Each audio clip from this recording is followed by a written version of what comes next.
ሰላም ጤና ይስጥልን የተከበራችሁ ተመልካቾቻችን ከሀገሬ ቴሌቪዥን ሳምንታዊው የስፖርት ፕሮግራማችን ጀምሯል። የተለያዩ ርዕሰ ጉዳዮች የምናነሳበት ሰዓታችን ላይ እንገኛለን። ይገደባባይና ቃለ ስላሴ ካሳ የሚቀጥሉትን ደቂቃዎች አብረናችሁ ቆይታ ልናደርግ እዚህ ስቱዲዮ ተገኝተናል። ቃል እንዴት ነህ ብያለሁ። ተናፋቂው የአውሮፓ ሊግ ተመልሷል።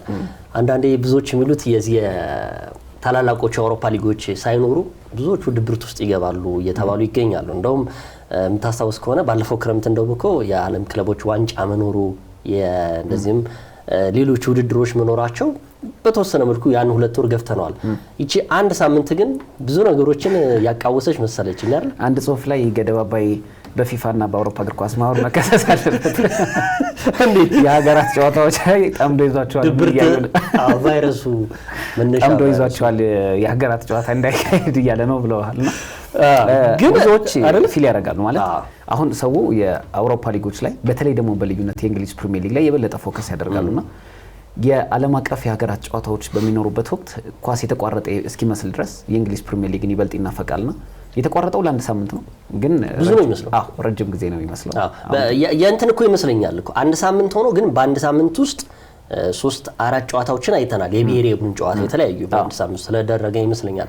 ለማንኛውም የምንወደው የአውሮፓ ሊግ ተመልሷል። ሲመለስ የእንግሊዝ ፕሪሚየር ሊግን እንመለከታለን። በእንግሊዝ ፕሪሚየር ሊግ እንግዲህ በላንክሻየር ደርቢ 217ኛው የላንክሻየር ደርቢ የፊታችን እሁድ ምሽት 12 ሰዓት ተኩል በሊቨርፑል እና በማንቸስተር ዩናይትድ መካከል አንፊልድ ላይ ይደረጋል። ብዙ ነገሮች ነው ይህ ጨዋታ። እንግዲህ ከስር መሰረቱ አንዳንድ ጉዳዮችን እናነሳለን። ወቅታዊ ብቃታቸው፣ ከዛ በኋላ ያላቸው ወቅታዊ ብቃት፣ ከዛ በተረፈ ጫናም እንደዚሁ ይህን ጨዋታ ይገልጿል ብዬ ገምታለሁ። ግን ከዛ ውጪ የሚደረጉ ምርጥ ጨዋታዎች አሉ በእንግሊዝ ፕሪሚየር ሊግ። ፉልሃም ከአርሰናል የሚያደርጉ ጨዋታ ወሳኝ ነው።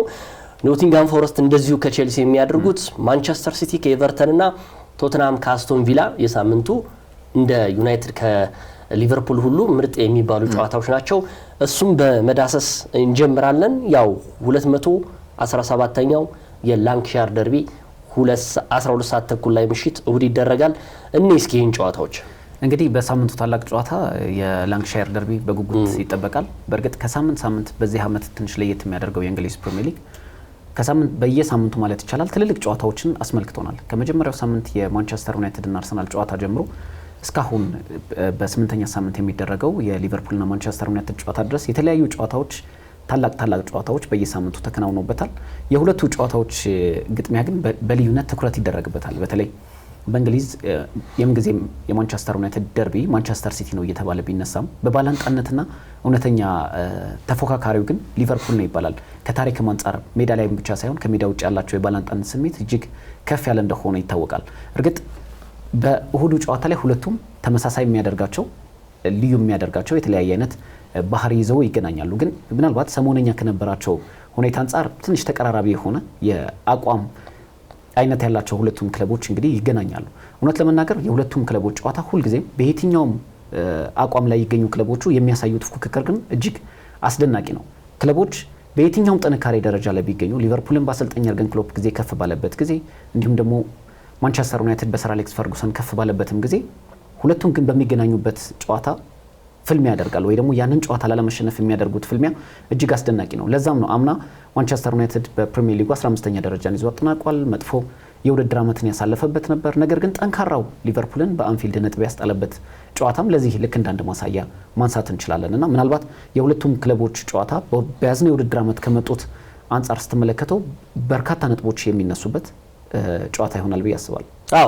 ያው የላንክሻየር ደርቢ ሲባል እንግዲህ ብዙ ነገሮች ይኖሩታል። ይሄ ታሪካዊ፣ ኢኮኖሚያዊ፣ ማህበራዊ ከዛ በዘለለ ደግሞ እንግዲህ ቀደም ሲል እንዳወራ ነው የሊቨርፑል እና የማንቸስተር ዩናይትድ በአንድ የእንግሊዝ ከተማ ውስጥ መገኘታቸው 50 ኪሎ ሜትር ወይም ደግሞ 31 ማይል የርቀት የሚወስን ቦታ ላይ ነው የሚገኙት ሁለቱ ክለቦች።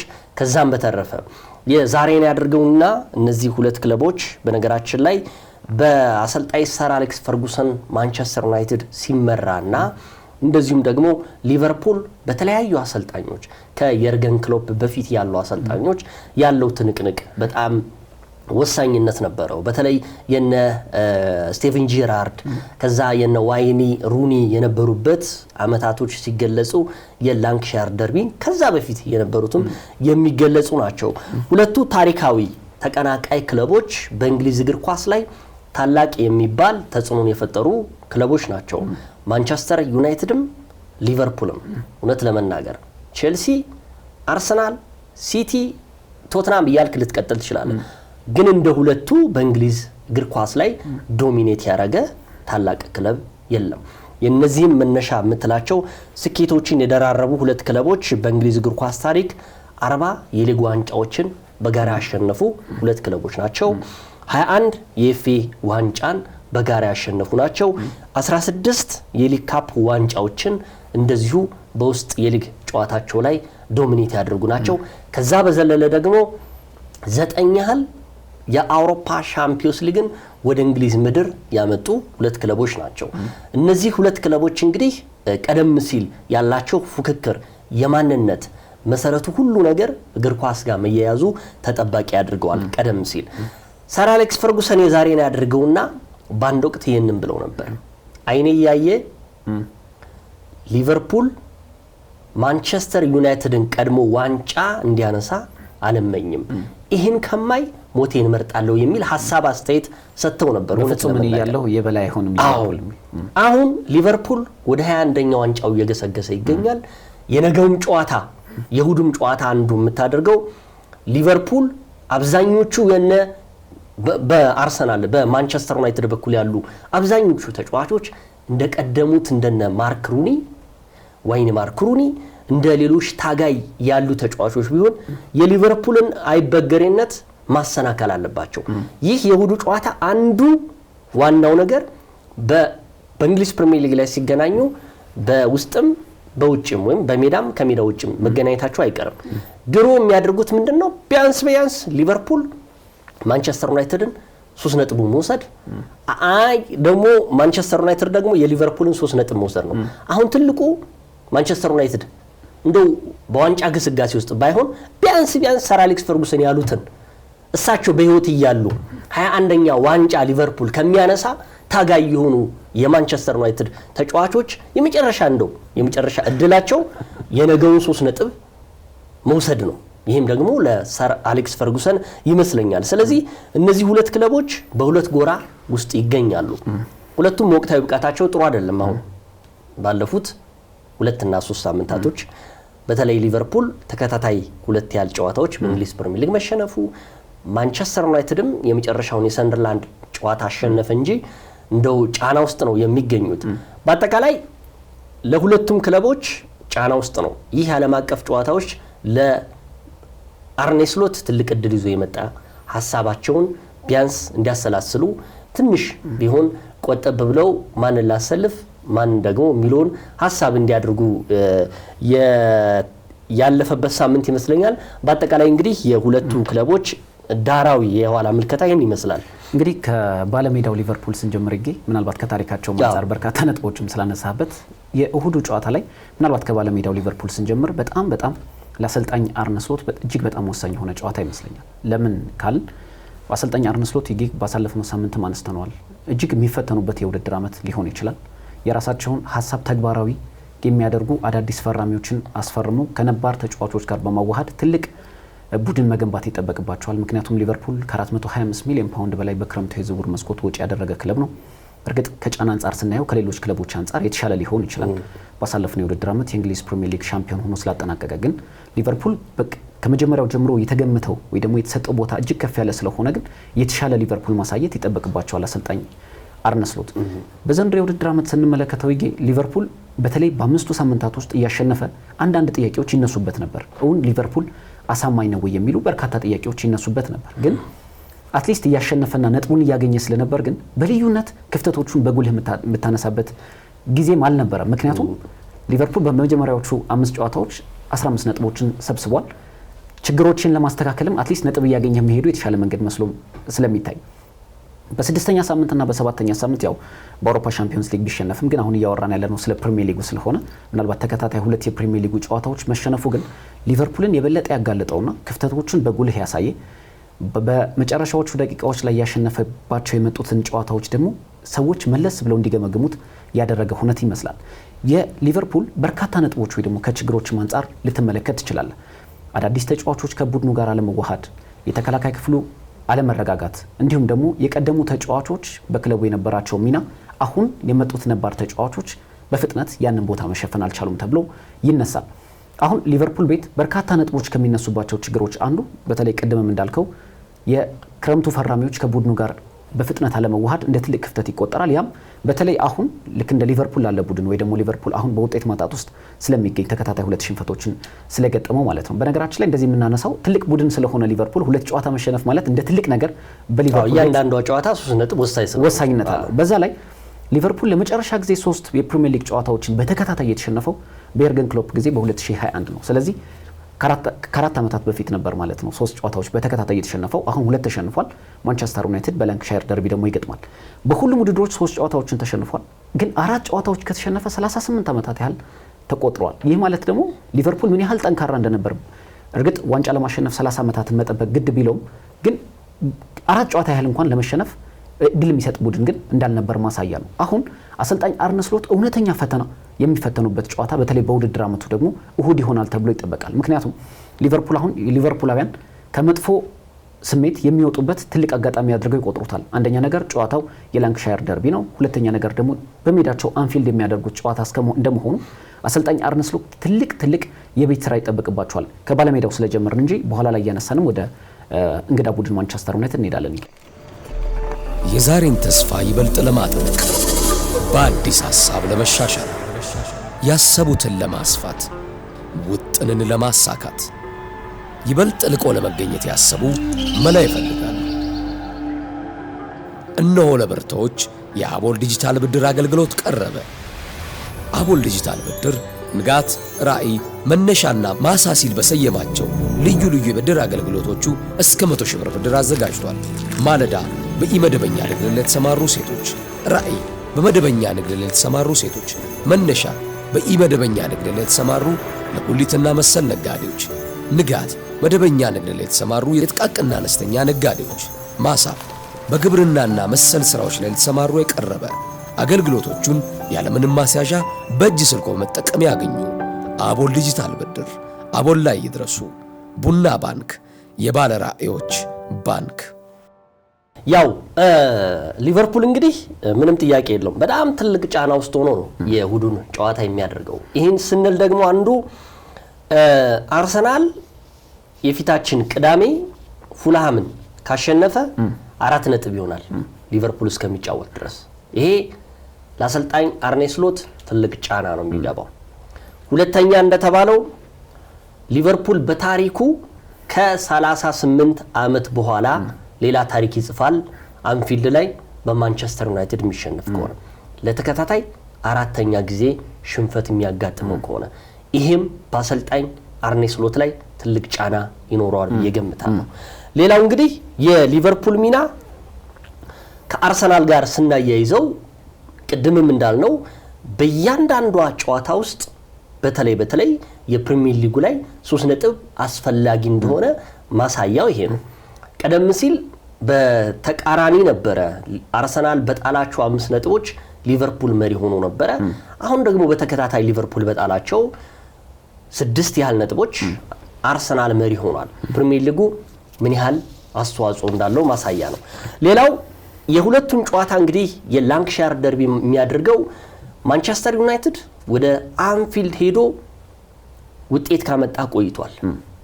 ይሄም ደግሞ ለአሰልጣኝ ሩበን አሞሪም ትልቅ የቤት ስራ ነው የሚሆንባቸው። 2016 ይመስላል ከ9 ዓመታት በአሰልጣኝ ቫን ሃል ጊዜ ዋይኒ ሩኒ 1-0 በሆነ ውጤት ሲያሸንፉ ባስቆጠራት ጎል ያን ጊዜ ነው አንፊልድ ላይ ያን ታሪክ መድገም ይፈልጋሉ። እዚህም ውጤት ጫና አለ። አሁን አሰልጣኝ አርኔ ስሎት ጫና ውስጥ ሆነው ነው ይህን ጨዋታ የሚያደርጉት። ብዙ ነገሮች ይበላሹባቸዋል። 4 ተከታታይ ጨዋታ ከሆነ 38 ዓመት የገነቡትን ታሪክ ይንዱታል። አሰልጣኝ ሩበን አሞሪም በማንቸስተር ዩናይትድ ወይም ደግሞ ኤሪክ ቴን ሃግ በማንቸስተር ዩናይትድ ታሪክ ሲሰሩ የነበሩትን ታሪኮች ሲሰርቡ የነበሩ ታሪኮች እንደናዱት ሁሉ አሁንም ለአሰልጣኝ አርኔ ስሎት በሊቨርፑል ታሪክ ውስጥ እንደዚህ አይነት ነገሮች ግንባር ቀደም ናቸው። ከዛ በተረፈ ቅድም እንዳልኩ ከአርሰናል ጋር አንገት ለአንገት ነው የተናነቁት፣ ምንም ጥያቄ የለውም። በተከታታይ ግን እንደ አድቫንቴጅ የምለው ደግሞ በተከታታይ በተሸነፉበት አጋጣሚ የዓለም ዋንጫ ማጣሪያ ጨዋታዎች መኖራቸው ለኛ አሰልጣኝ ትልቅ ፎይታ ሰጥቷቸዋል። በጣም ጥሩነቱ። ሌላ ወደ ተጫዋቾች እንሄድ። እንግዲህ እኔ ደግሞ ነገ የእሁድን ጨዋታ ከምጠብቃቸው ተጫዋቾች መካከል የፍሎሪያን ቨርትስ አንዱ ሚና ወሳኝነት ይኖራል ይላል። በብዙዎች እየተጠበቀ የሚገኘው ይሄ ተጫዋች ነው። ባለፉት በርካታ ሳምንታቶች የተጠበቀውን ያህል ወሳኝነት ያለው ሚና ሳያሳይ ቀርቷል። በጀርመን ብሔራዊ ቡድን ላይ ደግሞ ወሳኝነቱን አሳይቷል። ጥያቄ የሚነሳባቸው እኛ አሰልጣኝ በሚፈልገው ደረጃ ይህን ተጫዋች እያጫወቱት አይደለም ወይ የሚያስብል ጥያቄ ያስነሳል። ዞሮ ዞሮ የእሁዱ ጨዋታ ላይ ግን ከሚጠበቁ ተጫዋቾች መካከል ፍሎሪያን ቨርትስ አንዱ ነው። የተከላካዩን ቦታ እናንሳ። ባለፈውም ሳምንት የሊቨርፑል ድክመት የሚሉ ጉዳዮችን ስናነሳ አንዱ መዘን ያነሳ ነው የተከላካዩን ቦታ ነው።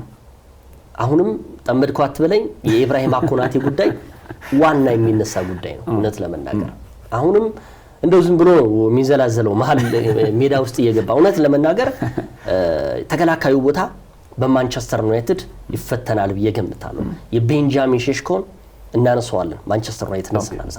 ከዛ በተረፈ ግን ሊቨርፑል አሁንም የመሀል ሜዳው ጉዳይ እንዳለ ሆኖ ከዛ በተረፈ እንግዲህ ማካሊስተር ጉዳይ ይነሳል። ማካሊስተር ብዙ ኪሎ ሜትሮችን አቆራርጦ አርጀንቲና ሄዶ መጫወቱ ያንን ጨዋታ ድካም ሊኖርባቸው ይችላል። እንደዚሁም ደግሞ የግብ ጠባቂያቸው ጉዳት ላይ ያሊሰን በከር አሁንም ወደ ሜዳ ለመመለሱ እርግጥ ሆኗል፣ አይመለስም፣ ለበርካታ ሳምንታት ይኖራል። ከዛ በተረፈ ግን የፊት መስመሩን ስንመለከት በዚህ አንፊልድ ላይ በሚደረገው ጨዋታ አሌክሳንደር አይዛክ የቀደመ ብቃቱን ማሳየት ግድ ይለዋል። ባለፈው ስናነሳ የነበረው ዩኬሬሽም ሆነ ቤንጃሚን ሼሽኮ አዲስ ፈራሚዎች ናቸው። በሚፈልጉት ነጥብ ላይ ሁለቱም ቡድኖቻቸውን ካረዱ ምንድነው ጥቅሙ ነው። አሁንም አሌክሳንደር አይዛክ በእሁዱ ጨዋታ ማንቸስተር ዩናይትድ ላይ ጎል አስቆጥሮ ውጤት ካላመጣ ምንም ጥያቄ የለውም እንደ ኑኔዝ ይሻላል የሚልበት አጋጣሚ ልትፈጥርበት ይችላል። ምክንያቱም ጫናው እየበረከተ ስለሚመጣ ነው። በአጠቃላይ የፊት መስመሩ በጣም ወሳኝ ነው። ስል የሆነ የፊት መስመር እንዳላቸው ይታወቃል። የአርኔ ስሎት ቡድን ጫና ውስጥ ሆኖ ነው የእሁዱን ጨዋታ የሚያደርገው። በተለይ ክራቬን ኮቴጅ ላይ አርሰናል ፉልሃምን አሸንፎ በ4 ነጥብ መምራት ከቻለ በጣም ትልቅ ጫና ነው የሚበዛበት ሊቨርፑል ብዬ ገምታለሁ። እንግዲህ ተጫዋቾቹም አንፃር ቅድም ኢብራሂማ ኮናቴም ያነሳው ነበር። የብዙ የሊቨርፑል ደጋፊዎችም ትልቅ ስጋት ይመስለኛል። በተደጋጋሚ ጊዜ አነስተነዋል። አሰልጣኝ አርነ ስሎትም ሊቨርፑልም ይገንደውን ባለፈው እያልከኝ ነበር ተሸውዶበታል ስትል ነበር። ከአቋም አንፃር ብቻ ሳይሆን ተጫዋቹ የመጨረሻው የውል ስምምነት አመቱ ላይ ተቀምጦ በአንፊልድ መቆየቱ ትልቅ ስህተት ነበር ለሊቨርፑል። አንደኛ ሊቨርፑል ፎከስ አድርጎ ሌሎች ተጫዋቾችን ለማስፈረም የሄደበት ርቀት በጣም ዝቅተኛ ነበር። ለምሳሌ ማርክ ጌሂን በጥብቅ የሚፈልገው የዝውውሩ የመጨረሻ ቀን ላይ ነው እንቅስቃሴ ያደረገው። ያ ደግሞ ፌል አድርጎበታል። ይህ ተጫዋች ተረጋግቶ በስነ ልቦና ደረጃ የቀደመ የምናውቀው ብቃቱ እየተመለከትን አይደል። ለምሳሌ በተጠናቀቀው ውድድር ዓመት ኢብራሂማ ኮናቴ ባሳየው ድንቅ ብቃት ሆኖ ሪያል ማድሪድ ትልቅ አይን ያሳረፈበት። ሪያል ማድሪድ ማለት ተጫዋቾችን ሲያስፈርም በንቃትና ተጫዋቾቹ አመቱ ሙሉ ባሳዩት ብቃት መሰረት አድርጎ የሚያስፈርም ክለብ እንደሆነ ይታወቃል። በዘንድሮ የውድድር ዓመት ኮናቴ በተጠበቀው ልክ ፐርፎርማ ለማድረጉ ልክ እንዳንድ ትልቅ ምክንያትነት ይነሳል።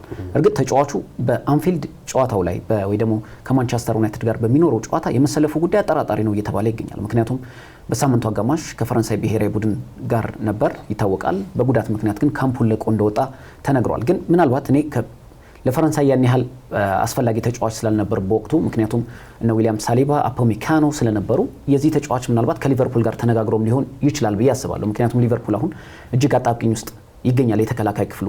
ምክንያቱም ጂዮቫኒ ሊዮኒ ያስፈረሙት ከፓርማ በኤሲኤል ጉዳት ምክንያት ከውድድር ዓመቱ ውጭ ሆኗል። ስለዚህ አሁን በሊቨርፑል ቤት አክቲቭ የምንለው የተከላካይ ክፍል ያለው ጆ ጎሜዝ ብቻ ነው። ምክንያቱም ጃሬል ኳንሳንም አስቀድሞ እንደሸጡት ይታወቃል። እንደውም በዚህ ተጫዋች ላይ በተደጋጋሚ ጊዜም ስናነሳው ነበር ሊቨርፑል ተከላካይ ሳያስፈርም ይህን ተጫዋች መሸጥ ውስጥ ነበር በሚል። አሁን ሊቨርፑል ባለፉት 7 የፕሪሚየር ሊግ ጨዋታዎች 9 ጎሎች ተቆጥሮበታል። ይህ እምብዛም የተለመደ ቁጥር አይመስልም። ምክንያቱም ሊቨርፑል በጣም ለትልቅ ሻምፒዮንነት የሚጠበቅ ቡድን ነው።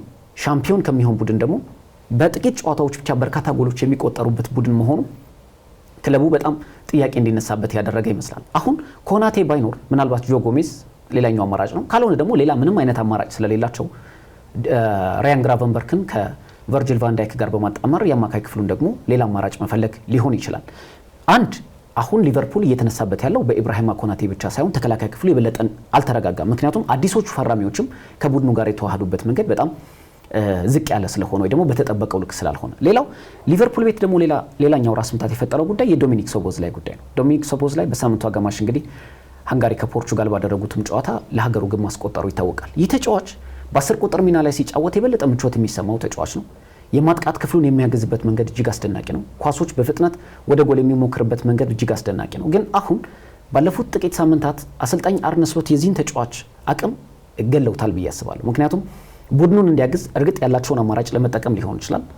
ወደ ቀኝ ተከላካይ ክፍል እያዘነበለ እንዲጫወቱ ማድረጋቸው የተከላካይ ክፍሉንም እንዳይረጋጋ፣ ሁለተኛ ነገር ደግሞ የአማካይ ክፍሉ ደግሞ የበለጠ ስቴብል እንዳይሆን አድርጎታል።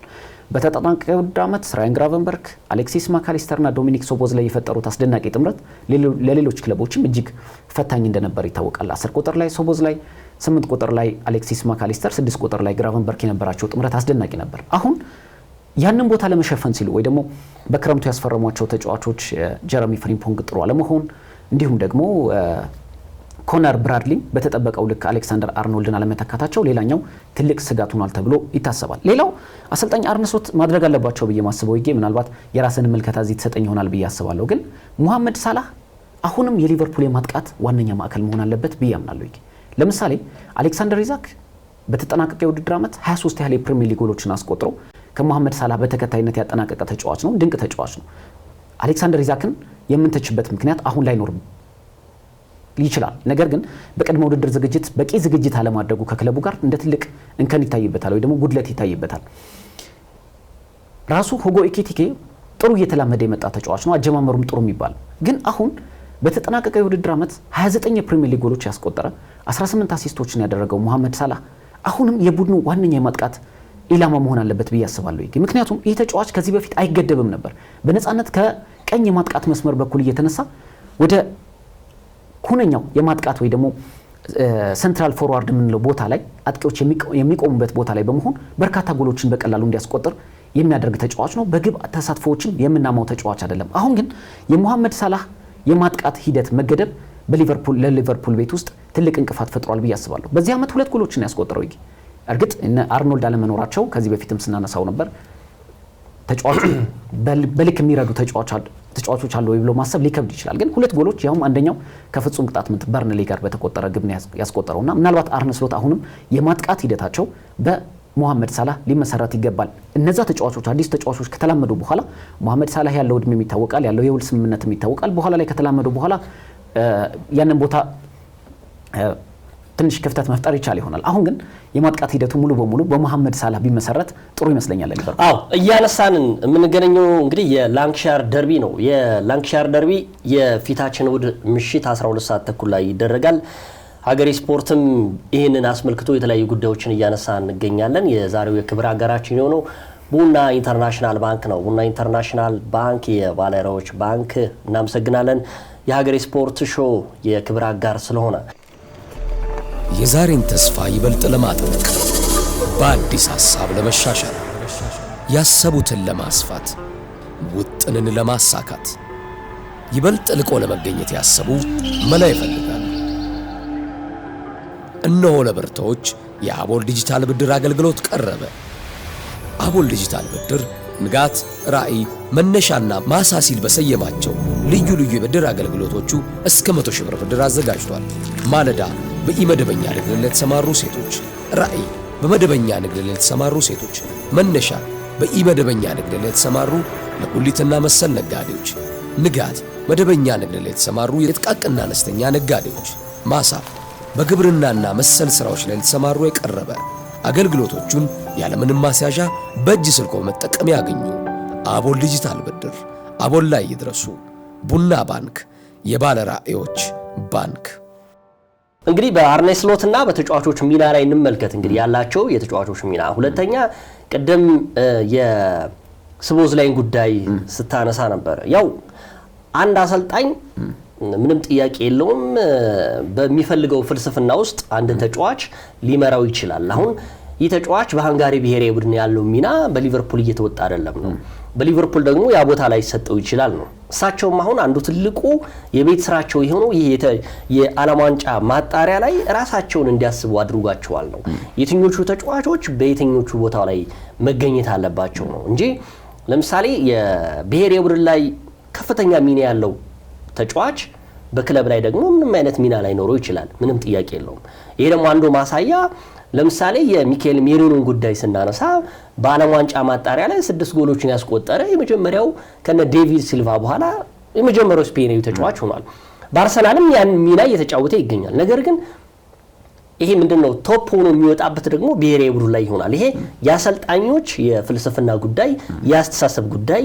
ሁለተኛ ፕሪሚየር ሊግ ማራቶን ነው። በየሳምንቱ የምታደርገው ነገር ነው፣ የምትቀያየረው ባህሪ ነው። አሰልጣኝ አርኔ ስሎት ግን አሁን ይህንን በማሰብ አንድ ሳምንት እፎይታ በማግኘት ተጫዋቾችን በየትኛው በኩል ማሰለፍ እንዳለባቸው ትልቅ የቤት ስራ ያዩበት ይመስለኛል። የጀርመን ብሔራዊ ቡድን ስንመለከት ፍሎሪያን ቨርትዝ ምርጥ ብቃቱን ያሳየበት፣ ማካሊስተርም አርጀንቲናም ስትጫወት ጥሩ ብቃቱን ያሳየበት፣ እንደዚሁም ደግሞ እንደው እናንሳ ከተባለ ያው የስቦዝላይም ጉዳይ ነው መነሳት ያለበት። ምርጥ ብቃት ኮት ውስጥ ልገባ የምችለው አሁን ከዚህ በኋላ እኔ እንደራሴ ከዚህ በኋላ አዲሱ ፈራሚዎቹን መውቀስ ጀምራለሁ። እኔ አሁን ጎል ካላስቆጠሩ፣ ከዚህ በኋላ ዩኬሬሽ ጎል ካላስቆጠረ፣ ከዚህ በኋላ አሌክሳንደር አይዛክ ጎል ካላስቆጠረ፣ ቤንጃሚን ሼሽኮ ካላስቆጠረ መቼ ነው የሚያስቆጥሩት? ለምሳሌ የምትፈልጋቸው 3 ያህል ነጥቦችን ለቡድን ካልጠቀምክ ታዲያ መቼ ነው የሚፈልጉት? ለምሳሌ አሁን አርሰናል በፊት ሲሻወድበት የነበረው ወሳኝ 3 ነጥቦችን ከአጥቂ መሰብሰብ በሚገባው ሰዓት ላይ ሳይሰበስብ ቀርቶ ዋንጫውም ተወስዶበት ነገር ግን የማሟያ መርሃ ግብር ሲያደርግ ጎል የሚያስቆጥር ከሆነ ለአርሰናል እየጠቀመው አይደለም ነው። ስለዚህ አሁን የአሌክሳንደር አይዛክ ጉዳይ ከዚህ በኋላ ይበቃል ብዬ ገምታለሁ። ጊዜ ይሰጠዋል የሚባል ነገር የለም። በእንግሊዝ ፕሪሚየር ሊግ ላይ 3 ያህል አመታቶችን አሳልፏል። አሁን በሊቨርፑል ደግሞ እንግዲህ እያየነው እንገኛለን። ስክት ማለት አለበት። አሁን የተጫዋቹ ብቃት አሁን አጠራጣሪ ሆኗል። ያም ያልኩበት ምክንያት ምንድነው? በስዊድን ብሔራዊ ቡድን ላይ አንድ ኢላማውን ያልጠበቀ ሙከራ ስዊዘርላንድ ጋር ሲጫወቱ ማድረጉ አሁን ወቅታዊ ብቃቱ በአሌክሳንደር አይዛክ ጉዳይ አስተማማኝ ነው ብዬ አልገምትም። ሊቨርፑል ላይ አሁንም ወጥ አቋሙን ካላሳየ ክስረት ነው። አሁን ለኔ ምለው ጎል ካላስቆጠረ ላንክሻየር ደርቢ ላይ ማንቸስተር ዩናይትድ ላይ ጎል አስቆጥሮ 3 ነጥብ ካላገኘ የተጫዋች አይ በበፊቱ በነ መሐመድ ሳላህ ቢመራ ይችላል የሚባለው። አሁን የመሐመድ ሳላህንና የላንክሻየር ደርቢን ወይም ደግሞ ማንቸስተር ዩናይትድ ጋር ያደረጋቸውን ጨዋታዎች ስንመለከት የእግር እሳት ነው። መሐመድ ሳላህ ለማንቸስተር ዩናይትድ ካደረጋቸው 16 ጨዋታዎች 17 ጎሎች አስቆጥሮባቸዋል ለማንቸስተር ዩናይትድ። ይህ ግብፃዊ ኮከብ አሁንም ለማንቸስተር ዩናይትድ የማይቀመጥ የማይነካ ተጫዋች ሆኗል። ባለፈውም ጎል እንዳስቆጥረው የሁሉንም ጨዋታ ጎል ያስቆጥራል ብዬ ገምታለሁ። ምክንያቱም ካለው ታሪክ ካለው ቁጥራዊ መረጃ ስንነሳ ግብፃዊ ኮከብ በማንቸስተር ዩናይትድ መረብ ላይ ጎል ማስቆጠር ብርቁ አይደለም። የመታው ሁሉ ጎል ነው ማንቸስተር ዩናይትድ ላይ ብዬ ገምታለሁ። ምክንያቱም ከ16 ጨዋታዎች 17 ጎል ካስቆጠረበት በጣም ኢዚ ነው ማለት ነው። በፕሪሚየር ሊጉ ብቻ 13 ጎል አስቆጥሮ 6 አሲስት ነው ያለውና ማንቸስተር ዩናይትድ ላይ በታሪክም ቀዳሚው ተጫዋች ነው። በአንድ ተጫዋች ግን ቅድም እንደገለጽከው ይጌ የመታው ሁሉ ይገባል እስኪመስል ድረስ ግን ሚናው እጅግ ከፍ ያለ ነው። ለምሳሌ ከዚህ በፊት ዲዴ ድሮግባ ከአርሰናል ጋር፣ ዋይን ሮኒ ከአርሰናል ጋር እንደዚሁ ይቀናቸው ነበር። ጄሚ ቫርዲ ከማንቸስተር ዩናይትድ ጋር ልክ እንደምናነሳውና የሞሐመድ ሳላህ ከማንቸስተር ዩናይትድ ጋር ያለው ቁጥር አስደናቂ 7-0 ሲያሸንፉ 2023 ላይ ከዛ ጀምሮ ያስቆጠረባቸው ጎሎች ብዙ ናቸው፣ የትየለሌ ናቸውና ማንቸስተር ዩናይትድ በሞሐመድ ሳላህ በላንክሻየር ደርቢ ይፈተናል ብዬ ገምታለሁ። አንዱ የቤት ስራ ለዩናይትዳያኖች የተከላካዩ መስመር መጠንከር እንዳለበት ነው። የሊቨርፑልን ጉዳይ እዚህ ላይ መጨረስ እንችላለን። ወደ ማንቸስተር ዩናይትድ እንሂድ። ማንቸስተር ዩናይትድም ትልቅ ጫና ውስጥ ገብቶ ነው አሁን አሰልጣኙ በሰር ጂም ራትክሊፍ እፎይታ ማግኘታቸው ለዚህ ጨዋታ እንደ በፊቱ አይደል የሰንደርላንድን ያህል ጫና ውስጥ ገብቶ አይደለም በነገራችን ላይ ሩበን አሞሪም የሚጫወቱት። ምክንያቱም በቃ ተሰጥቷቸዋል እድል ይሄ አመት እንደውም እኮ አሰልጣኝ ሩበን አሞሪም እንደ አሰልጣኝ ሚኬል አርቴታ የሚሆኑት 3 አመት እድል ካገኙ ነው እስከሚሉበት ደረጃ ድረስ በእኚህ ባለሀብት እድል መሰጠታቸው ከዚህ በኋላ ምንም ተጠያቂነት የለውም። አሁን ጥያቄው እኛ አሰልጣኝ የእሁዱን ጨዋታ እንዴት ነው የሚወጡት ነው። ምናልባት ከድጋፉ ልንጀምር። ሰር ጂም ራትክሊፍ የእግር ኳስ እንቅስቃሴዎችን የማንቸስተር ዩናይትድ የሚቆጣጠሩት ባለድርሻ እኔ አልስማማበትም፣ በግል ማለት ነው። ድጋፍ ይኖራቸዋል። ከአሰልጣኙ ድጋፍ ነው ከባለሀብቱ ድጋፍ ነው እንጂ የተሰጣቸው የአሰልጣኝ ሩበን አሞሪም ዋስትናቸው ግን ውጤት ነው ብዬ ነው የማምነው። አሰልጣኙ ምናልባት ይህንን በውጥንቅጥ ውስጥ የሚገኘው ማንቸስተር ዩናይትድ ወደ ቀደመ ኃያልነቱ ወደ ቀደመ ገናና ስሙ ለመመለስ 3 አመት 2 አመት ሊያስፈልጋቸው ይችላል ብለው ሰር ጂም ራትክሊፍ ዋስትና ሰጥተዋቸዋል። ለኔ ግን የአሰልጣኝ ሩበን አሞሪም ዋስትና ሰር ጂም ራትክሊፍ ሳይሆን ውጤታቸው ነው ብዬ ነው የማምነው። እሳቸው በክለቡ በሚያስመዘግቡት ውጤት የእሳቸው ቆይታና መሰናበት ይወስኗል ብዬ አምናለሁ። ለምሳሌ በርካቶች አሁን ከሚኬል አርቴታ ጋር የሚያያይዙት ይኖራል። ሚኬል አርቴታ መጥፎ ክብረ ወሰኑ 8ኛ ደረጃ ነው ጊዜ ያጠናቀቀው፣ ግን በወቅቱ ፕሮግረሶች የሚታዩ ነበሩ። በጨዋታ ረገድ ቡድን ውስጥ የነበረው ውጥንቅጥ ይታወቅ ነበር። በክለብ ደረጃ በጣም በርካታ ችግሮች ባይኖሩትም ክለቡ በተጫዋቾች ረገድ ግን ጊዜያቸው ያለፈባቸው ተጫዋቾች፣ ለክለቡ የማይመጡን አይነት አቋም የነበራቸው ተጫዋቾች በክለቡ በርካታ ተጫዋቾች ነበሩ። እነዛን ሁሉ አስተካክለው ለመምጣት ሚኬል አርቴታ ምናልባት ጊዜ ነበራቸው። የማንቸስተር ዩናይትድ ያህል ደግሞ አርሰናል በወቅቱም ጫና እንዳልነበረበት ይታወቃል። ምክንያቱም ከአርሴን ቬንገር በኋላ የመጡት ኡናይ ኤምሬም እንብዛም ያን ያህል ጊዜ አልተሰጣቸውም ነበር። በኋላ ላይ ሚኬል አርቴታ ከመጡ በኋላ ነገሮች ለማስተካከል ጊዜ ፈጅቶባቸዋል። በኋላ ላይ ተፎካካሪ አድርገውታል። አሰልጣኝ ሩበን አሞሪም ባሳለፍነው የውድድር ዓመት ምናልባት ለማንቸስተር ዩናይትድ የማይመጥን ለክብሩ የማይመጥን ደረጃ ይዞ እንዲያጠናቀቅ አድርገውታል። ግን ያ በበርካታ ምክንያቶች ተደግፈዋል ብዬ አስባለሁ። አንድ በቅድመ ውድድር ዝግጅት ክለቡን አልተረከቡም የሚል፣ 2 የሚፈልጓቸው ተጫዋቾች በቡድን ውስጥ አልነበሩም የሚል በርካታ ምክንያቶች እሳቸውን ደግፈዋቸዋል። በክረምቱ በርካታ ተጫዋቾች ኦልትራፎርድ መጥተዋል። እርግጥ ያልመጡም ተጫዋቾች ወይ ደግሞ ቡድኑ የሚፈልገው ትክክለኛ ቦታ ላይ አሟልቷል አላሟላም። ምክንያቱም በ6 ቁጥር በተለይ የአማካይ ክፍሉን ማገዝ የሚችል ዘመናዊ የተከላካይ አማካይ ስፍራ ተጫዋች አላስፈረመም ነበር ቡድኑ። ግን ከሞላ ጎደል ግን የሚፈልጓቸው አይነት ተጫዋቾች ኦልትራፎርድ መጥተዋል።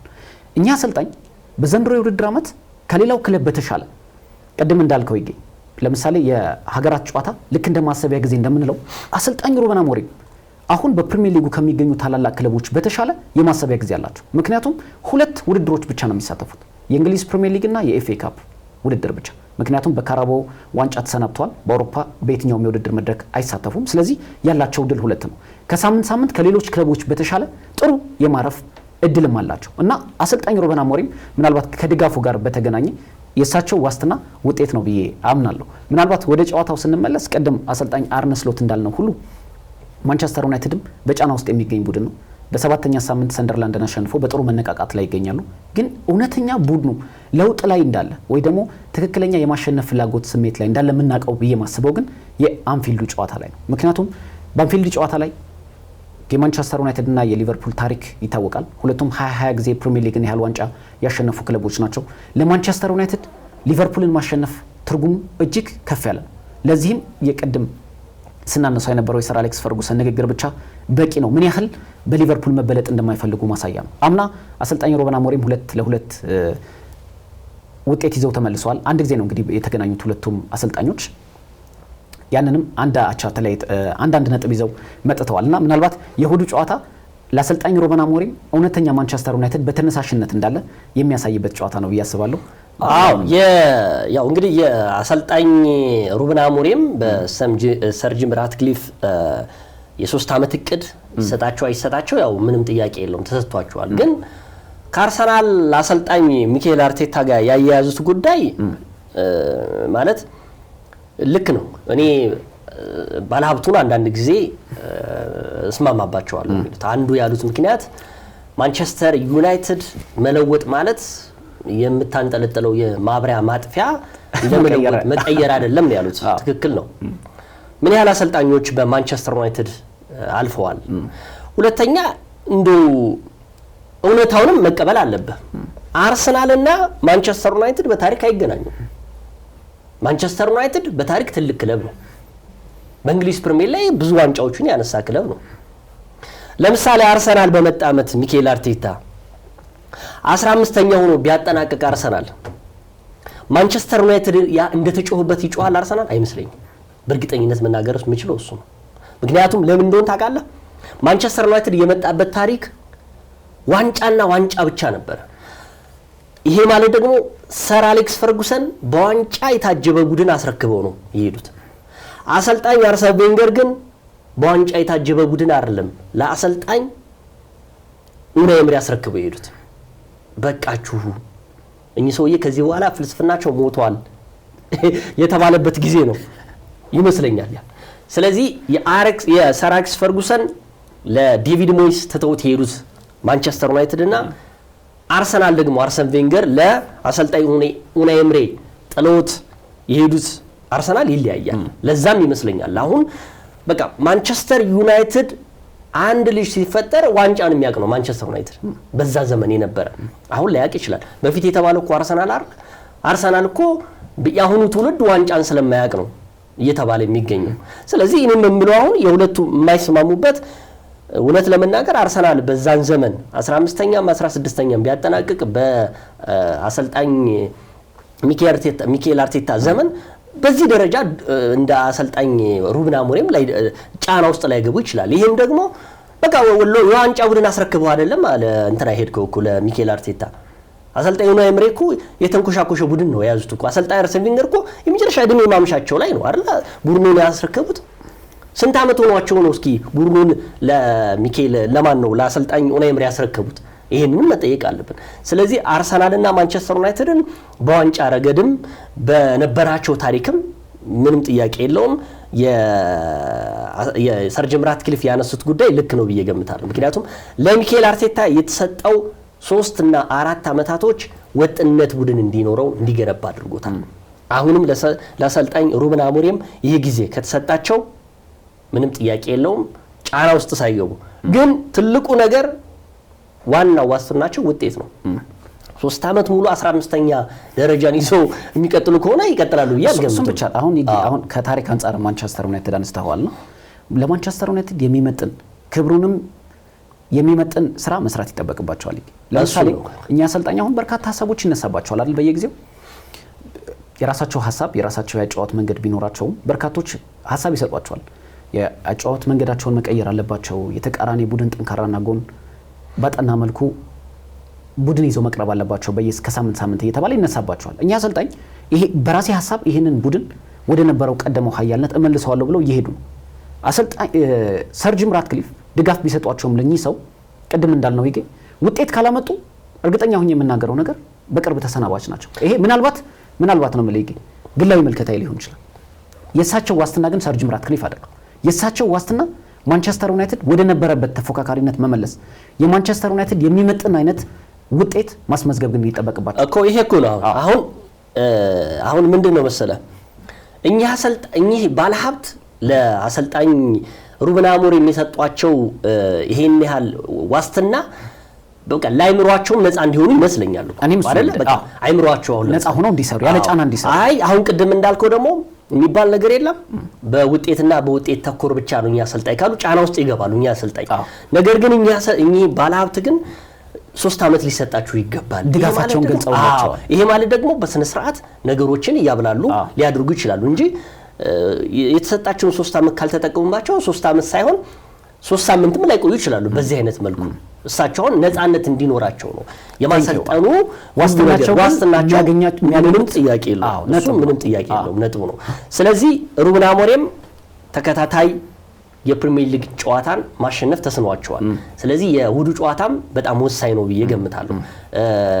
እንግዲህ የሰንደርላንድ ጨዋታ አልፈው እዚህ ላይ መድረሳቸው በሁለት ጎራ ላይ ይችላሉ።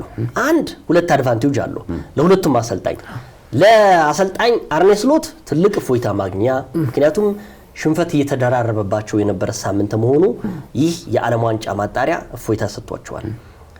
የአሰልጣኝ ሩበን አሞሪም ግን ይሄ የማሸነፍ ስሜት ውስጥ ገብተው ይሄ እረፍት አቀዝቅዞታል ብዬ ገምታለሁ።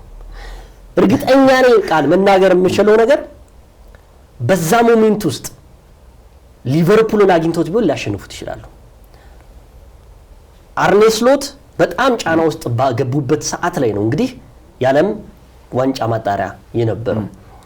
አሰልጣኝ ሩበን አሞሪም ደግሞ በጣም በቃ የቡድን መንፈሳቸው ጎል ማስቆጠር የነ ሜሰን ማውንት ቤንጃሚን ሸሽኮ በቃ ይሄ ጥንካሬያቸው በመጣ ቁጥር በመጣበት ሰዓት ላይ ኦልትራፎርድ ላይ ያሸንፈው የአንፊልዱን ጨዋታ እየጠበቁ እንዳለ አንድ ሳምንት ዘለላቸው።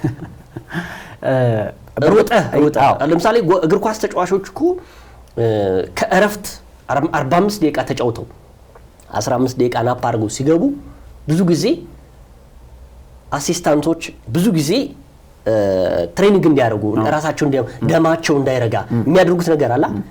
የማንቸስተር ዩናይትድ ደም ረግቷል። አሁን በዛ ሞሜንት ውስጥ ሊቨርፑልን አግኝቶት ቢሆን ግን ጥሩ ነበረ። ዛሬ አልተቻልኩም። ከቀልድ ጋር ያዋዛ ነው እያወራ ያለው።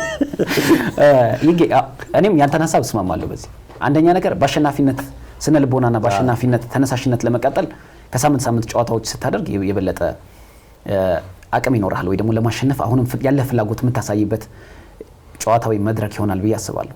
ስትሸነፍ ደግሞ ለማሰቢያ ጊዜ ወይ ደግሞ ራስን በተሻለ መልኩ ክፍተቶችን አርመ ያለፉትን ጨዋታዎች በትክክል ገምግሞ ለመምጣት ደግሞ ጥሩ ጊዜ ታገኛለህ። ዩናይትድ ከነበረበት ጫና አንፃር ሰንደርላንድን አሸንፎ ጥሩ መነቃቃት ላይ ነበሩ። አሰልጣኝ ሩበን አሞሪም ምናልባት አንዳንድ ምክሮችም የሰሙበት ነበር። ለምሳሌ ሌኒዮሮ ወደ ቋሚነት መመለስ፣ አዲሱ ግብ ጠባቂ ሴን ላመንስን መጠቀም የመሳሰሉት ስትመለከት ይሁን አዲስ የነበረ ኢንቫይሮንመንት ይመስል ነበር። አሁን እሁዱ ላይ በጣም ወሳኝነት አለው ለሩበን አሞሪም። ቅድም ከአርነ ስሎት ጋር ያይዘን በርካታ ሀሳቦች ስናነሳ ስለነበር ነው። አንደኛ ማንቸስተር ዩናይትድ ለመጨረሻ ጊዜ ከሜዳ ውጭ ያሸነፈው መጋቢት ወር ባሳለፍነው የውድድር ዓመት መጋቢት ወር 8 ይሄ ራሱ ጫና ነው እኮ 8 ያህል ጨዋታዎች አላሸነፉ። ለመጨረሻ ጊዜ ያሸነፉት በኪንግ ፓወር ስቴዲየም ሌስተር ሲቲን ያሸነፉበት ነው። ከዛ በኋላ ከሜዳ ውጭ ያላቸው ሬከርድ ጥሩ አይደል። ይህንን ለመቀየር ደግሞ አንፊልድ ላይ በላንክሻየር ደርቢ ሊቨርፑልን ነው የሚገጥሙት። አሁን የነጥብ ልዩነታቸው 5 ነው። ለማንቸስተር ዩናይትድ ምን ያህል ትርጉም ሊኖረው እንደሚችል አስበው። ለምሳሌ በእርግጥ እኔ እዚህ ሀሳብ ላይ የፖል ስኮልስን ሀሳብ ደግፋለሁ። ፖል ስኮልስ ምን አለ? በአንፊልድ ጨዋታ ማንቸስተር ዩናይትድ አቻ ከወጣ በጣም ጥሩ ውጤት ነው ብዬ ወስደዋለሁ ብሏል። እኔም ወስደዋለሁ። ትልቅ ቡድኖች አዌይ በሚጫወቱበት ጊዜ ያው አንፊልድ ላይ አንድ ነጥብ ይዞ መመለስ ትልቅ ቫልዩ ይኖረዋል። ለምሳሌ አርሰናል በመጀመሪያዎቹ ሳምንታት ላይ በሊቨርፑል በዶሚኒክ ሶቦዝ ላይ ጎል ሲሸነፍ አትሊስት አቻ ይዞ መምጣት ነበረበት ተብሎ በበርካቶች ሲወቀስ የነበረው እንደ ተፎካካሪ ሆም ላይ የምታደርጋቸው ጨዋታዎችን እያሸነፍክ ከሜዳ ውጭ የምታደርጋቸው ደግሞ ከቶፕ 6 ውጭ ያሉትን ክለቦች እያሸነፍክ፣ ነገር ግን ከቶፕ 6 ጋር አትሊስት የምታደርጋቸው ጨዋታዎች አዌይ በምትጫወትባቸው ከሜዳ ውጭ በምትጫወትባቸው ጨዋታዎች አንድ ነጥብ ይዞ መመለስ በጣም ጥቅም ይኖረዋል ብዬ አስባለሁ። ምናልባት ይሄንንም እደግፈዋለሁ ከፖል ስኮልስ ሀሳብ አንፃር። ማንቸስተር ዩናይትድ በዘንድሮ የውድድር ዓመት የተሻለ የግብ ንጻሬ የፈጠረው ክለብ ነው። በጣም ያስገረመኝ ቁጥር ይሄ ነው። ኤክስጂ በጣም ሃይ ኤክስጂ ያስመዘገበው ክለብ ማንቸስተር ዩናይትድ ነው። 14.06 ግብ መሆን የነበረባቸው እድሎችን ፈጥሯል ማንቸስተር ዩናይትድ እና አንዳንድ ጊዜ ስታስበው የትኛው ነው የቱ ጋር ነው ማንቸስተር ዩናይትድ ችግሩ የሚለው ነገር ራሱ ያጠያይቃል። ምክንያቱም ዩናይትድ በፕሪሚየር ሊጉ 9 ጎሎችን ያስቆጠረው 11 ጎሎች ገብተውበት -2 ላይ -2 ወይ ደግሞ የሁለት የግብ ዕዳ አለበት። ግን የፈጠራቸው የግብ ዕድሎች ወይ ደግሞ ኤክስጂ በአንጻራዊ ግን በፕሪሚየር ሊጉ ከአርሰናልና ቼልሲ ራሱ የተሻለ ነው። አርሰናል 13.75 ኤክስጂ አስመዝግቧል። እንዲሁም ደግሞ ቼልሲ 12.94 አስመዝግቧል። ማንቸስተር ዩናይትድ ስትመለከት አሁን አትሊስት አዲስ ከመጡት ፈራሚዎች ጋር የማጥቃት ሂደቱ በጣም ተሻሽሏል ብዬ አስባለሁ። ያው ጥያቄ የለውም። ማንቸስተር ዩናይትድ ቅድም እንዳነሳ ነው እንግዲህ እንደ ዲስአድቫንቴጅ የምናየው ያው በመሃል ረፍት መሆኑ ነው።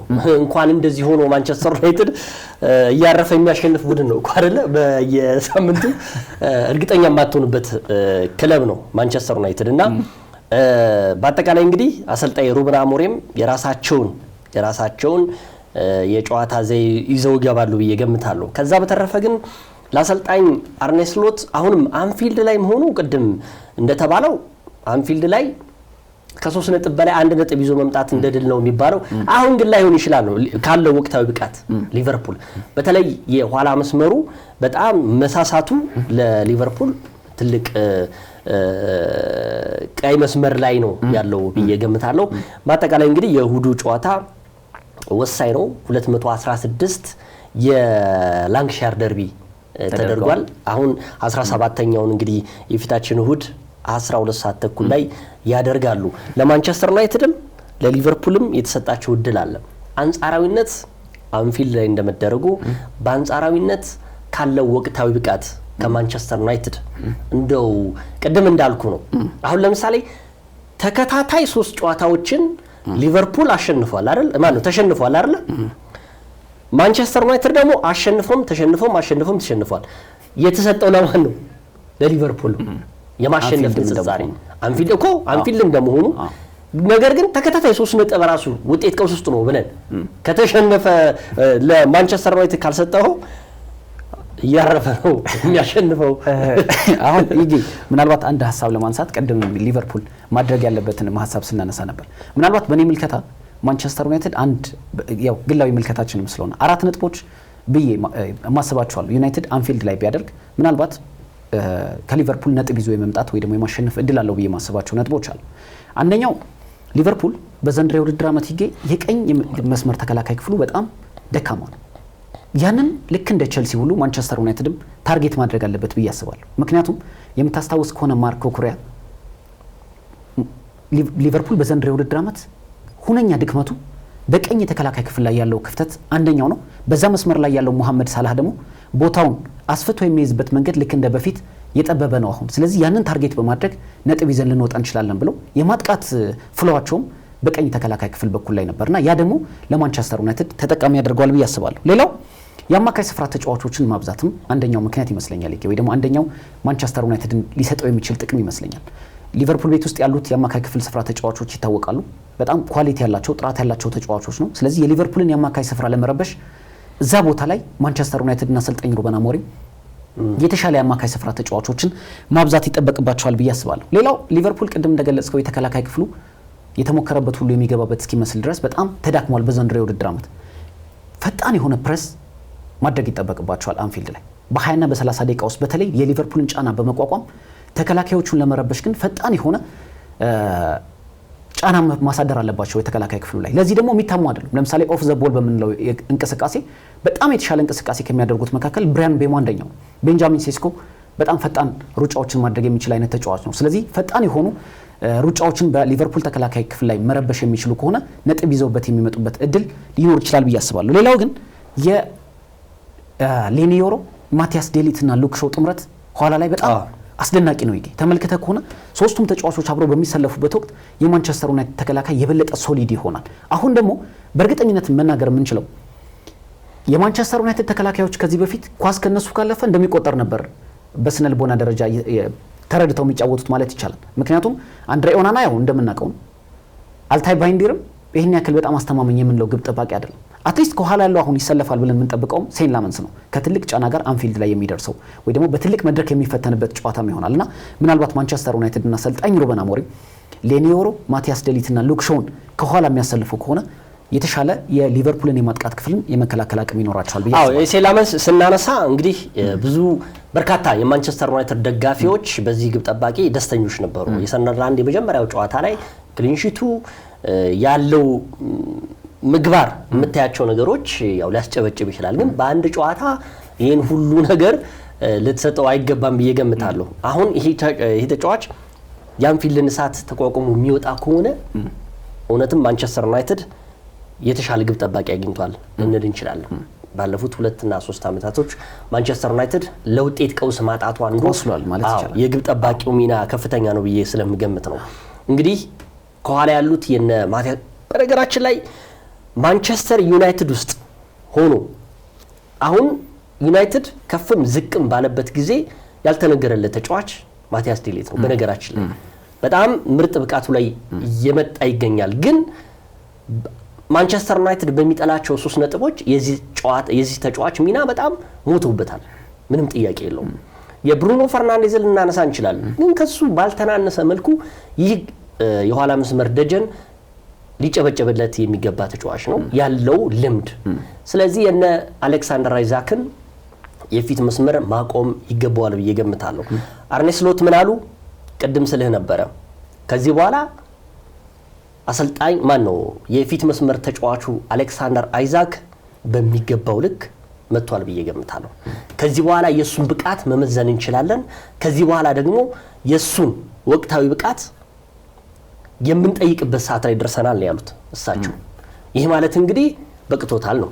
እኔ ቅድም ስለ የነበረው ለዩኬሬሽም ለቤንጃሚን ሼሽኮም እንደዚሁም ደግሞ ለአሌክሳንደር አይዛክም ፕሪሚየር ሊጉ በግቷቸዋል።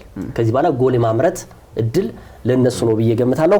በአጠቃላይ እንግዲህ የማንቸስተር ዩናይትድ እና የሊቨርፑልን ጨዋታ በስፋት ተመለከትን። የዛሬው የክብር አጋራችን የነበረው ቡና ኢንተርናሽናል ባንክ ነበረ። ቡና ኢንተርናሽናል ባንክ የባለራዕዮች ባንክ የሀገሬ ስፖርት የክብር አጋር ስለነበረ እናመሰግናለን። የተከበራችሁ ተመልካቾቻችን ከሀገሬ ቴሌቪዥን ስፖርት ጉዳዮችን ስትከታተሉ ነበረ። ይገደባባይና ቃለስላሴ ካሳይ ከመላው ስቱዲዮ ባለሙያዎች ጋር አብረናችሁ ቆይታ አደረግን። ሳምንት በሌሎች ርዕሰ ጉዳዮች እንመለሳለን። እስከ ሳምንት መልካም ሳምንት ይሁንላችሁ። የዛሬን ተስፋ ይበልጥ ለማጥበቅ በአዲስ ሐሳብ ለመሻሻል ያሰቡትን ለማስፋት ውጥንን ለማሳካት ይበልጥ ልቆ ለመገኘት ያሰቡ መላ ይፈልጋሉ። እነሆ ለብርቶች የአቦል ዲጂታል ብድር አገልግሎት ቀረበ። አቦል ዲጂታል ብድር ንጋት፣ ራዕይ፣ መነሻና ማሳሲል በሰየማቸው ልዩ ልዩ የብድር አገልግሎቶቹ እስከ 100 ሺህ ብር ብድር አዘጋጅቷል። ማለዳ በኢመደበኛ ንግድ ላይ የተሰማሩ ሴቶች፣ ራዕይ በመደበኛ ንግድ ላይ የተሰማሩ ሴቶች፣ መነሻ በኢመደበኛ ንግድ ላይ የተሰማሩ ለጉሊትና መሰል ነጋዴዎች፣ ንጋት መደበኛ ንግድ ላይ የተሰማሩ የጥቃቅንና አነስተኛ ነጋዴዎች፣ ማሳ በግብርናና መሰል ስራዎች ላይ የተሰማሩ የቀረበ አገልግሎቶቹን ያለምንም ማስያዣ በእጅ ስልኮ መጠቀም ያገኙ። አቦል ዲጂታል ብድር፣ አቦል ላይ ይድረሱ። ቡና ባንክ፣ የባለ ራዕዮች ባንክ።